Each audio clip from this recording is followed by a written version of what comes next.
আপনাদেরকে একদম এক্সক্লুসিভ একটা নিউজ জানাতে চাই, এবং সেই নিউজটা আপনারা ট্যাগ লাইনেই দেখেছেন, যে কারণে আমার এই কন্টেন্টটা এই মুহূর্তে দেখছেন। মোহাম্মদ সালাউদ্দিন, জাতীয় দলের সিনিয়র অ্যাসিস্ট্যান্ট কোচ, তিনি এই মুহূর্তে বাংলাদেশ দলের সকল কোচের কোচ অফ দ্য কোচেস, এবং তিনি অনেকটা অবস্থার দৃষ্টিতে মনে হয় যে বাংলাদেশ ক্রিকেট বোর্ডের ক্রিকেট অপারেশনস কেউ নাড়েন চাড়েন। মোহাম্মদ সালাউদ্দিনকে নিয়ে বাংলাদেশ ক্রিকেট বোর্ডের হায়ার অথরিটি, এই অথরিটিটা হচ্ছে ক্রিকেট অপারেশনস এর উপরেও যে অথরিটি রয়েছে, কারণ ক্রিকেট অপারেশনস আলটিমেটলি সালাউদ্দিনের লাগাম টানতে, তার বিতর্কিত ডিসিশনস গুলোকে চেঞ্জ করাতে ব্যর্থ হয়েছে, এবং এই ব্যর্থতার কারণে ক্রিকেট অপারেশনস কে মাকুল দিতে হচ্ছে। নাজমুল আবেদিন ফাহিমের ব্যাপারেও ডিসিশন হয়েছে, সেই ডিসিশনে আমি আসছি। তার আগে আপনাদেরকে জানাতে চাই যে ক্রিকেট অপারেশনস এর উপরে যারা বসেস রয়েছেন, দে হ্যাভ ডিসাইডেড যে সালাউদ্দিনকে জাতীয় দলের তার দায়িত্ব থেকে সরানো হবে, এবং সেটা অতি দ্রুত। আই এম রিপিটিং, মোহাম্মদ সালাউদ্দিনকে জাতীয় দল থেকে সরানো হবে। জাতীয় দলের কোচিং স্টাফে তিনি যে রোল প্লে করছেন সেখান থেকে তাকে অফ করা হবে, এবং সেটা দ্রুত। এটা অলমোস্ট অফিসিয়াল, জাস্ট সাইন করা বাকি, ডিক্লারেশনের অপেক্ষায় রয়েছে। এর পেছনে যে কয়েকটা কারণ রয়েছে, এবং তাকে জাতীয় দল থেকে সরিয়ে বরখাস্ত করা হবে নাকি অন্য কোনো দায়িত্বে তাকে আসীন করা হবে, সেটা নিয়েও আলোচনা রয়েছে। আমার কাছে যে ইনফরমেশন রয়েছে, আপনারা যদি খেয়াল করে দেখেন, বাংলাদেশের ব্যাটিং ইউনিটের 14টা বাজানোর ক্ষেত্রে ব্যাটিং কোচের ব্যর্থতা অনেক বড় একটা কারণ। গতকাল লিটন কুমার দাসের সংবাদ সম্মেলনে আনফরচুনেটলি আমি ছিলাম না, সেখানটায় গিয়ে তিনি বললেন যে কোচেসরা তো এমন কেউ না যে মাঠে গিয়ে খেলে দিবে, তারা পরিকল্পনা দিতে পারে, খেলতে হবে আমাদেরকে, কোচদেরকে দায় দেওয়া যাবে না। এই কথা তিনি বললেন সালাউদ্দিনের পক্ষে ব্যাট করতে গিয়ে, কারণ সালাউদ্দিন কুমিল্লা ভিক্টোরিয়ান্সের হেড কোচ। লিটন কুমার দাসকে তিনি সেই দলেরই ক্যাপ্টেন বানিয়েছিলেন, ইমরুল কায়েসকে ফর নো রিজন কনস্পিরেসি করে সরিয়ে। এই ব্যাপারটা নিয়ে ইমরুল বিভিন্ন সময় মুখ খুলেছে, আমার কাছেও ইমরুল এই ব্যাপারে কথা বলেছিল। আমার কন্টেন্টে, আমার আলোচনায় তিনি বলেছিলেন যে তাকে কিভাবে বাজেভাবে কোচের পছন্দের অপছন্দের হিসাব নিকাশ মেলাতে গিয়ে তাকে বাদ দেওয়া হয়।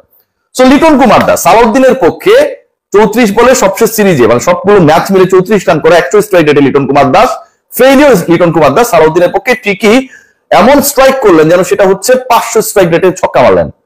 কিন্তু এই লিটন কুমার দাস তিনি কোচকে বাঁচান, তার ক্রিকেটারকে এক্সপোজ করে দেন। দেখেন লিটন কিন্তু হচ্ছে, আমি আর কি বলবো, যে দুমুখ কি যেন বলে একটা, আমি নামটা ভুলে গেছি পানিটার, ওই রোলে কিন্তু অনেকটা চলে গেছেন।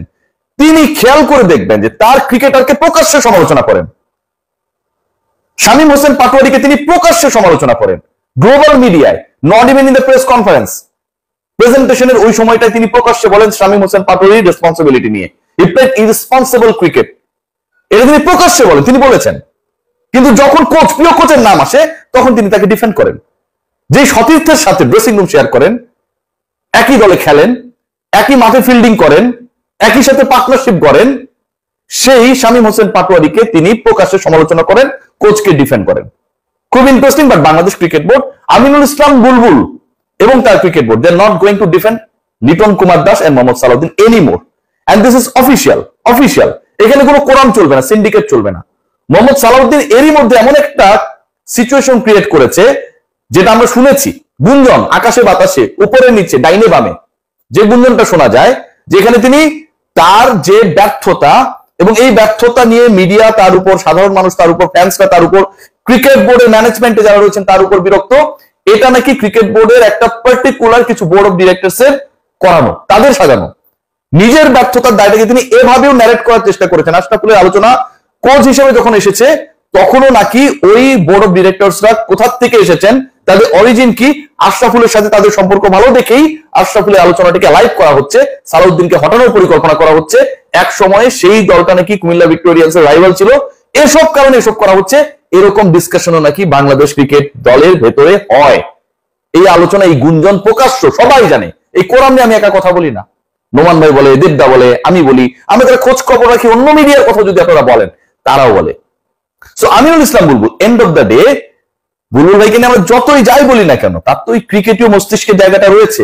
সালাউদ্দিনের থেকে তো বেটার ক্রিকেটার ছিলেন, সালাউদ্দিনের থেকে তো বেটার ম্যানেজার ছিলেন, সালাউদ্দিনের থেকে definitely 100 times better planner Aminul Islam Bulbul, our cricket board president, no doubt about that.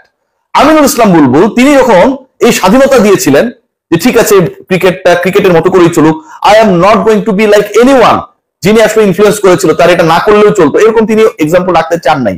কিন্তু এমন একটা ঘটনা ঘটে গেল আমিনুল ইসলাম বুলবুল তার যে ইমেজ, তার যে রেপুটেশন, তার যে ডিসিশন মেকিং, সবকিছুকে প্রশ্নবিদ্ধ করা হয়েছে। বুকে হাত দিয়ে আপনারা কেউ বলতে পারবেন না জাকির আলী অনিককে টেস্ট টি-20 ক্যাপ্টেন করা হবে লিটন কুমার দাসের অনুপস্থিতিতে। This decision has come from mister Aminul Islam Bulbul. কেউ বলতে পারবেন না।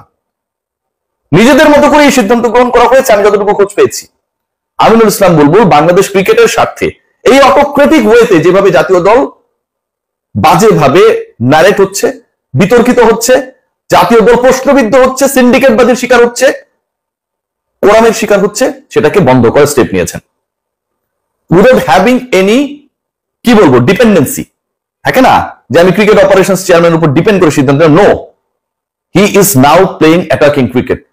প্রথম টেস্ট সেঞ্চুরিয়ান তিনি, তার অভিষেক টেস্টে, বাংলাদেশের অভিষেক টেস্টে 145 মেরেছিলেন, টেস্ট ম্যাচেই খেলে করেছিলেন, রাইট? তো এখন যেহেতু টি-20 ইনিংস খেলার কথা ঘোষণা দিয়ে পরবর্তীতে আমিনুল ইসলাম বুলবুল এখন টেস্ট খেলছেন, তিনি ঠান্ডা মাথায় সেই সিদ্ধান্তটা নিয়েছেন এবং এখান থেকে তার যে সিদ্ধান্ত, তার সাথে প্রভাবশালী পরিচালকের যে সিদ্ধান্ত, Salahuddin will not be continued, এবং তাকে সরানো হচ্ছে। এই ডিসিশন হয়ে গেছে। যতটুকু শোনা গেছে যে তাকে এইচপি বা বাংলাদেশ টাইগার্স এরকম কোন একটা দায়িত্ব দেওয়া যেতে পারে, কারণ বাংলাদেশ দলের আসলে ব্যাটিং ব্যর্থতার কারণে যেভাবে মান সম্মান নষ্ট হয়েছে, 9 জন ব্যাটসম্যান মিলে 34 রানে বেশি করতে পারে না, বাংলাদেশ ওয়ানডেতে 100 রান করতে পারে না, বাংলাদেশ 4-5টা সিরিজে টানা হারে, ব্যাটারদেরকে খুঁজে পাওয়া যায় না। আজকে পাইপলাইন নিয়ে নাজমুল আবেদিন ফাহিম কথা বলেছেন যে আমরা ঘুরিয়ে ফিরিয়ে খেলাতে চাই, আপনার কাছে ক্রিকেটার নেই, ঘোরানো ফেরানোর পরিকল্পনা কেন করা হচ্ছে? আপনার মিডল অর্ডার থেকে লোয়ার মিডল টপ অর্ডার আপনি ক্রিকেটার পাচ্ছেন না, পারফর্মার পাচ্ছেন না, আনস্টেবল করা হয়েছে। একজন ক্রিকেটারকে অযাচিত ভাবে সুযোগের পর সুযোগ দেওয়া হয়েছে, অন্য ক্রিকেটারদের দিকে তাকানো হয়নি। সাব্বিরদেরকে, সৌম্যদেরকে যেভাবে কোরআনবাজি করে বাইরে ফেলা হয়েছে, ইনসিকিউর ফিল করে এই ক্রিকেটারদের জন্য নাকি, সাব্বির এবং সৌম্যর জন্য নাকি ইনসিকিউর ফিল করে। সাব্বির কারো কথা শুনে না, ড্যাশিং স্মার্ট। আর সৌম্য সরকার তো হচ্ছে টপ অর্ডারে ক্যাপ্টেনের ক্ষেত্রেই একটা বড় থ্রেড হয়ে যেতে পারে, এরকম আলোচনা রয়েছে। যে কারণে নুরুল হাসান সোহান বিভিন্ন সময় দলে থাকলেও তিনি যেটা স্পেশালিস্ট কিপিং, সেটা তাকে করানো হয় না। ঠিক একই কারণে সৌম্য সরকারকে খেলানো হয় না। টপ অর্ডারে তিনি অন্তত 34 বলে 3 ম্যাচ খেলে 34 রান করতেন না, হয় আরো একদমই কম করতেন, এক ম্যাচ খেলে ড্রপ হয়ে যেতেন, তার তো মাথার উপরে কেউ নেই, অথবা অসাধারণ একটা দুটো ইনিংস খেলতেন। I have that confidence on Soumya. So ঘটনা যেটা ঘটতে যাচ্ছে, এই কোরআনবাজি বন্ধ হতে যাচ্ছে। এবং একই সাথে এটাও আলোচনা যে সালাউদ্দিন বাংলাদেশ জাতীয় দলের সিনিয়র অ্যাসিস্ট্যান্ট কোচের রোল থেকে যখন তাকে সরিয়ে দেওয়া হবে, খুব দ্রুত এই ডিসিশনটা আসছে, সিরিয়াসলি বলছি, তখন সালাউদ্দিন এই যে ইয়ারলি অ্যারাউন্ড 1 crore ড্র করছেন, মানে এটারও তিনি যোগ্য কিনা। তাসকিনকে নিয়ে অনেকে প্রশ্ন করেছে যে খারাপ পারফরমেন্স করেছে, মাস গেলে 10 লাখ টাকা বেতন পায়, পারফরমেন্স খারাপ হলে প্রশ্ন আসবে। কিন্তু তাসকিনকে নিয়ে আমরা জানি যে তাসকিন কামব্যাক করবে, করেছে বিভিন্ন সময়, বাংলাদেশকে জিতিয়েছে। সালাউদ্দিনের ক্ষেত্রে তো সেই সিম্বল নেই। তাসকিনকে তো এই টিমের সাথে খেলা দিতে হবে বা পাঠিয়ে দিবে এরকম কোনো টেনশন আমাদের নেই, আমরা জানি পরের সিরিজে তিনি ব্যাক করবেন। তো সালাউদ্দিনের যখন এই কাইন্ড অফ ডিমোশন হচ্ছে, তখন তিনি যে স্যালারিটা পাচ্ছেন, যেটা ড্র করেন, সেটার ব্যাপারেও একটা আলোচনা চলছে যে এটা আসলে তিনি ডিজার্ভ করেন কিনা। What about Nazmul Abedin Fahim? নাজমুল আবেদিন ফাহিমের ক্ষমতাও কমানো হচ্ছে, কারণ এই ব্যর্থতা ক্রিকেট অপারেশনসের ব্যর্থতা। পুরো ক্রিকেট বোর্ড নিয়ে আমরা আলোচনা করতে পারি, বাট ইটস একদমই solo failure of the cricket operations chairman. তিনি এটাকে কন্ট্রোল করতে পারেন নাই, কোরআনবাজিকে স্টপ করতে পারেন নাই, একদমই পারেন নাই, ব্যর্থ হয়েছেন। ক্রিকেট অপারেশনস চেয়ারম্যান ক্রিকেট পরিচালনার সাথে সকল বিষয়ে নাক গলাবেন, সে কারণেই তাকে সেখানে বসানো হয়েছে। কিন্তু যে ঘটনাগুলো ঘটেছে, যেভাবে এখানটায় অযাচিত ভাবে একজনকে ক্যাপ্টেন বানানো হয়েছে ব্যাটিং ফেলিওরের পরে, সালাউদ্দিন তার শপথে বহাল থেকেছেন সিরিজের পর সিরিজ, নাজমুল আবেদিন ফাহিম তিনি কোনো সিগনিফিকেন্ট স্টেপ নিতে পারেন নাই, ব্যর্থ হয়েছেন। তার মাথার উপরে এখন 4 জন কাজ করবেন, 4 জনই জাতীয় দলে খেলা ক্রিকেটার, যার মধ্যে 3 জন ক্যাপ্টেন। আমিনুল ইসলাম বুলবুল রয়েছেন সেখানটায়, খালেদ মাসুদ পাইলট রয়েছেন, আমার অতি প্রিয় শ্রদ্ধাভাজন আসসালামু আলাইকুম ফারুক ভাই রয়েছেন, এবং পাইলট ভাই রয়েছেন। এই যে 4 জন রয়েছেন সেই জায়গাটায়, তারা ডিসাইড করবে ক্রিকেট অপারেশনস কিভাবে চলবে কি চলবে না। এটাই ঠিক, এভাবেই চলা উচিত। বুলবুল ভাই has taken a very গাটসি decision. সবাই ভালো থাকবেন।